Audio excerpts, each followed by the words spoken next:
اور یہ جو کندھے پہ رومال نہیں ہوتا طلبہ کے، جو میں نے آپ کے کندھوں سے ہٹایا ہے، یہ جو کندھے پہ رومال ہے یہ میرا بستر ہوتا تھا۔ اس رومال کے کونے کو تھوڑا سا گول کر کے میں اینٹ کے اوپر رکھ لیتا تھا تاکہ اس کی سختی میں تھوڑی کمی آ جائے، اور باقی جو بچ جاتا تھا اگر کوئی چٹائی مل جاتی تو وہ میں بچھا لیتا تھا اور اس کے اوپر وہ رومال، اور اگر چٹائی نہ ملتی میں کبھی ڈھونڈتا تھا، کبھی اکثر نہیں ڈھونڈتا تھا، تو چٹائیاں تھوڑی ہوتی تھیں اور لینے والے زیادہ ہوتے تھے، تو پھر میں اس مقابلے میں نہیں پڑتا تھا۔ طلبہ مغرب کے ساتھ ہی چٹائیوں پہ قبضہ کر لیتے تھے، ادھر ادھر بکھری پڑی ہوتی تھی، فرش گرم ہوتا تھا۔ آپ کے لیے اوپر کولر دیکھ کے آیا ہوں، لگ رہے ہیں، فرش گرم ہوتا تھا، پانی کڑوا ہوتا تھا، چھڑکاؤ نہیں کیا جاتا تھا کہ اینٹیں خراب ہو جاتی تھیں اسی گرم فرش پر۔ پھر کوشش ہوتی تھی مہمانوں کی، طلبہ کی، کہ بکھری چٹائیاں وہ اٹھا کر نیچے بچھا لیں، اوپر بستر بچھا لیں۔ تو میں اس دوڑ میں نہیں پڑتا تھا کہ میں کوئی چٹائی قبضہ کروں، کبھی اٹھا، اکثر چھوڑ دیتا تھا۔ تو رات کو سوتے ہوئے چٹائی مل گئی، ٹھیک، نہیں ملی، اسی رومال کو بچھایا، اینٹ کا سرانہ بنایا، اس پہ سو۔ کیا میرے پاس بستر نہیں تھا؟ بستر تھا میرے پاس۔ اس وقت مجمع اتنا تھا جتنے آپ بیٹھے ہو، رائمنڈ کا مجمع اتنا ہوتا تھا جتنے آپ بیٹھے ہوئے، 250-300 ہو گئے آپ لوگ، یہ رائمنڈ کا مجمع ہوتا تھا۔ تو ایسے پہرے اور ایسے چوری چکاری کوئی نہیں تھی، سارے غریب لوگ وہاں آتے تھے، مالدار ہوتا ہی نہیں تھا تو چوری کیا ہوتی۔ تو میں بستر اپنا اٹھا کے ایک چکر لگاتا، بہت سے لوگ بغیر بستر کے سوئے ہوتے تھے، بہت سے، تو ایک کو سرانہ دے دیا، ایک کو چادر دے دی، ایک کو کھیس دے دیا، ایک کو دری دے دی، موٹی دری ہوتی تھی، دریاں جو تھی وہ، اور سامنے برآمدہ دکھا دیا، دیکھو بھائی وہ برآمدہ ہے، جب آپ صبح اٹھو نا تو اس برآمدے میں یہ چادر میری ڈال دینا، سرانہ، دری، کھیس۔ 4 آدمیوں کو میں اپنا بستر تقسیم کر دیتا اور اینٹ اٹھا کے اس کا سرانہ بنا کے اس پر ایسے تھوڑا سا رومال رول کر کے، اور باقی یہی ایسے ہی ہوتے تھے، یہ رومال تھے، یہ میرا بستر تھا، یہ مجھے گرمی سے کیا بچائے گا اور مجھے یہ نرماہٹ کیا دے گا، اور یہ میرے نیند کا آسرا کیسے بنے گا۔ لیکن وہ جوانی تھی، طاقت تھی، سر رکھتے ہی آنکھ لگ جاتی تھی۔ آنکھ اس وقت کھلتی تھی جب وہ پہلو بدلتے، کروڑ بدلتے، اینٹ کا کنارہ کہیں جب کھب جاتا تھا تو پھر اس کے درد سے تھوڑی دیر کے بعد آنکھ کھل جاتی، پھر اپنا اینگل ٹھیک کیا، پھر سو گئے۔ یہ زندگی کا دور دیکھا ہے۔ ایک دن صفائی ہوتی تھی اور ایک دن کھیل ہوتا تھا۔ اب تو روزانہ 2 دفعہ صفائی ہو رہی، مجمع زیادہ ہے، اس وقت مجمع تھوڑا تھا، ایک دن لڑکے صفائی کرتے تھے، ٹوائلٹس، بیت الخلاء، استنجا خانے، غسل خانے، نالیاں، کوڑا، اور ایک دن کھیل ہوتا تھا، پھر اس سے اگلے دن صفائی ہوتی تھی۔ جس دن کھیل ہوتا تھا اس دن میں آگے پیچھے وقت نکال کے جو کام 10 لڑکے کرتے تھے میں اکیلا کر کے آتا تھا، سارے استنجا خانے صاف کر کے آتا تھا۔ تو 50 سے زیادہ استنجا خانے تھے، ایک ایک کو صاف کرتا سارے صاف کرتا، کسی کو پتہ نہیں چلتا تھا کون کر رہا۔ لیکن میں کھیلنے کے بعد اپنی مدرسے کی چھٹی کا وقت آگے پیچھے دیکھ کر میں جا کر سارے صاف کر کے آ جاتا۔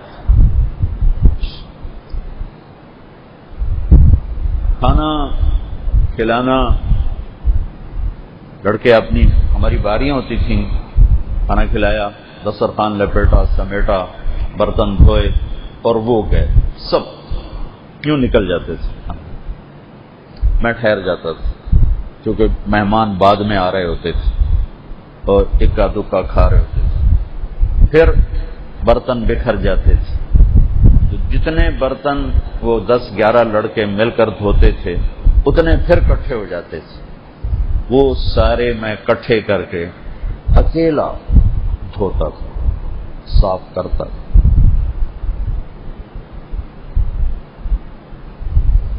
پتہ نہیں کسی کی دعا لگ گئی یا کیا ہوا.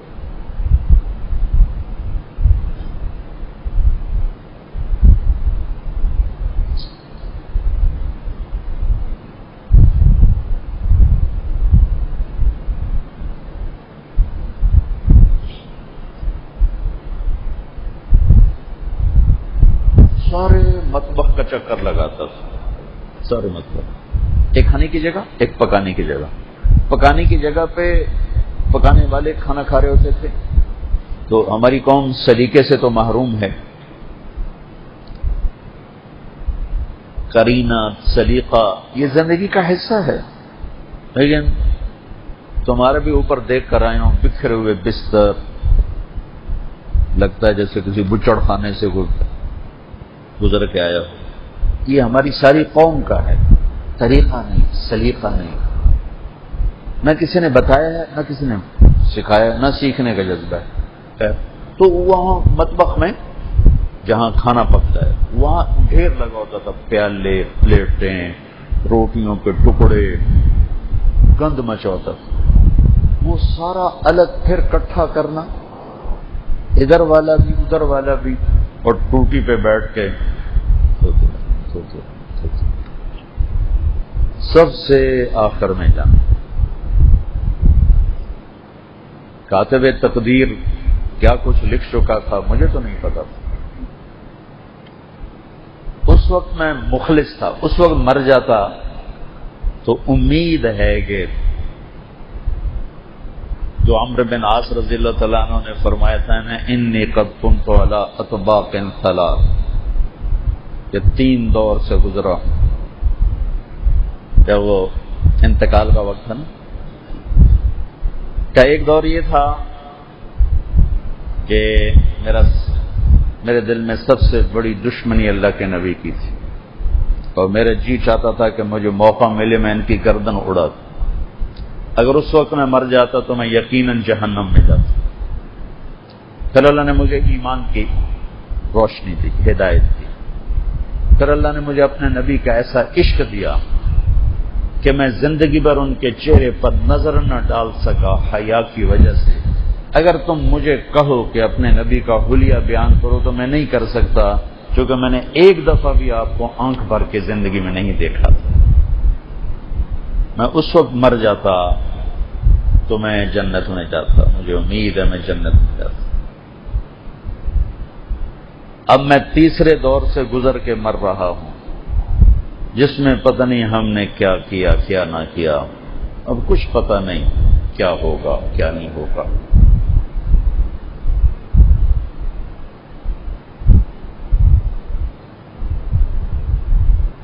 تو انہوں نے ایک دعا مانگی، وہ دعا میں روز مانگتا ہوں، روز مانگتا ہوں.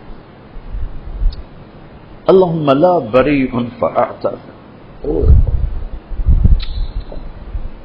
اللہم لا بریء فاعتذر ولا قوی فانتصر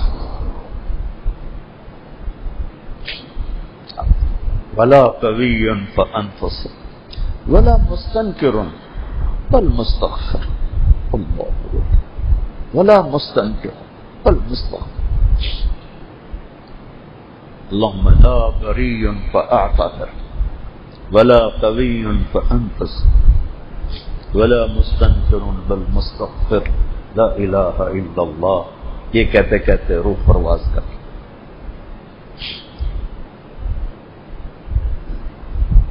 میں نے اس کو یوں کیا ہے، یہ میری روز کی دعا ہے تقریبا. اللہم انی ما قدرت حق قدرک، یہ میں ایک جملے کا اضافہ اس میں نے کیا ہوا.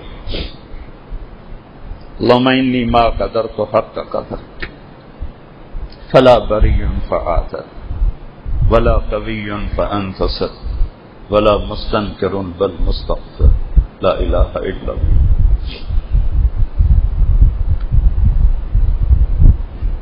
ایک دور میرے اوپر وہ تھا جب میں کالج میں ناچتا بھی تھا، گاتا بھی تھا. میں اس وقت مر جاتا، میں سیدھا جہنم میں جاتا. پھر ایک دور وہ میرے اوپر گزرا جو تو میں سنا رہا. میں اپنے آپ کو بھی نہیں جانتا تھا، مجھے کس نے جاننا تھا.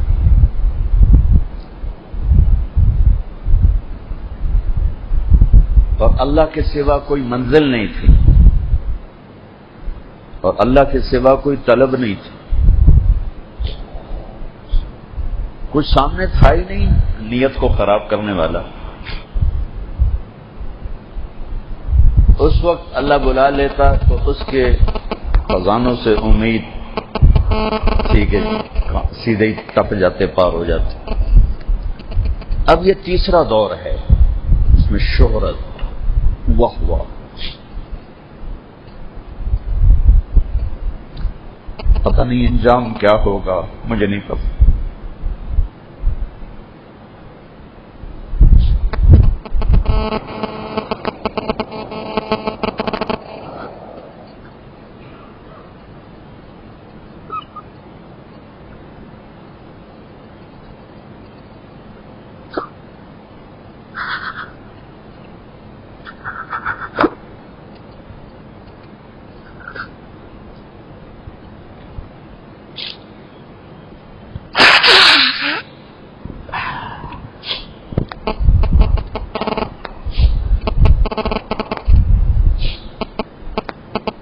اللہ نے میری آواز کو خیر کا ذریعہ بنایا، میں شکر گزار. اللہ اس کے ذریعے سے لوگوں کے دلوں کو پھیر رہا ہے، میں اس کا شکر گزار. تمام طبقات امت میں اور تمام مسالک اور مکاتب فکر میں اللہ تعالیٰ لوگوں کے دلوں میں محبت پیدا کر رہا ہے. یہ ایسا کبھی ہوا نہیں. دیوبندی سٹیج ہے، دیوبندی علماء ہیں، دیوبندی مشائخ ہیں، دیوبند مکتب فکر والے ہی ان سے محبت و عقیدت کا اظہار کرتے ہیں. بریلوی سٹیج ہے، بریلوی عالم ہیں، بریلوی مشائخ میں سے ہیں، بریلوی ان کا محبت کرتے ہیں. شیعہ ہیں، اہل تشیع ان کی قدر کرتے ہیں، محبت کرتے ہیں. غیر مقلد ہیں، وہ غیر مقلد ہی ان کی عزت قدر احترام کرتے. تو تعصب کی دیواریں ہیں، اس سے پار دیکھنے کا حوصلہ ہی کوئی نہیں. تو ایک عجیب و غریب قصہ ہو گیا ہے. سوائے شدید متعصب ان کے علاوہ اس اللہ نے اس طرح نظام چلایا ہے. میں حیران، پریشان، شکر گزار. ہر مکتب کے آدمی کے دل میں باجار لے رہے ہیں، کسی نہ کسی راستے پر آ رہے ہیں. تو اس نعمت کا جتنا شکر کون ادا کرے، ہو ہی نہیں سکتا.